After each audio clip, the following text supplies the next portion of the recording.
Can you do a quick explanation of what Gamergate was and why God. it is still important to this day and age for gamers? I wouldn't say it is still important in this day and age, thankfully. I did look it up, and it was in 2014 and 2015, so about a decade Wow, it ago, a was little 10 years less. ago. Wow. Yeah.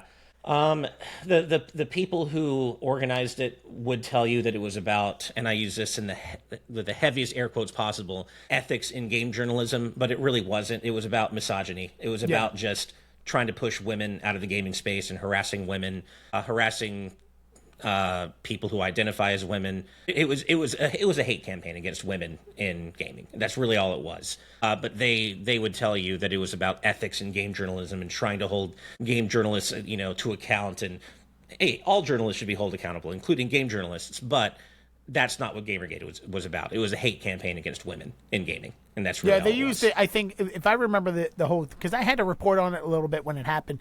It was two women who were game journalists that were also involved with the launch of a game that they had funded. They promoted it and people flipped out.